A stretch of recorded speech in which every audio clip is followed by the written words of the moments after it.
एक छोटे से गांव में जो हरे भरे खेतों और धूल भरी पगडंडियों से घिरा हुआ था, एक बुजुर्ग किसान रहीम रहता था।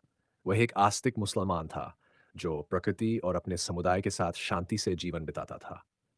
सिर पे पगड़ी बांधे, धोती कुर्ता पहने वो बड़े ही लगन से अपने खेतों की देखभाल करता था।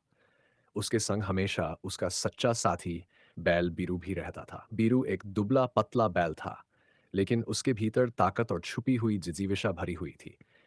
उसकी पीठ पर एक साधारण थैला रखा जाता था जिसमें खेत के कामकाज का बोझ ढोया जाता था।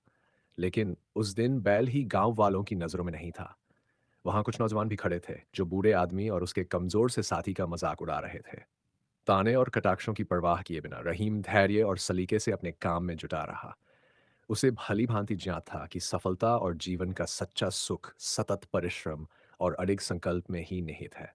जब भी सूरज क्षितिज पर उगता, रहीम अपना सिर सजदे में झुकाकर मक्का की तरफ रुख करता और इबादत में ऐसी सुकून भरी ताकत पाता कि वह दुनियावी झंझटों को भूल जाता।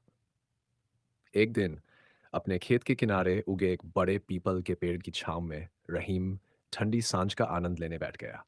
उसके बगल में बीरू शांतिपूर्वक घास चबा रहा था। इस खामोशी के में इनको एहसास हुआ कि किसी चीज का मालिक होना मायने नहीं रखता, बल्कि उसका ख्याल रखना और उसका सम्मान करना जरूरी होता है। बीरू बैल, जो धैर्य और वफादारी की मिसाल था, केवल एक काम करने वाला जानवर नहीं था। वह उस अटूट रिश्ते का प्रतीक था जो सृष्टि और उसके सृष्टिकर्ता के बीच होता है। इस तरह गांव में दिन बीतते रहे और जीवन की तमाम मुश्किलों के बावजूद रहीम और बीरू एक दूसरे से अटूट जुड़े रहे।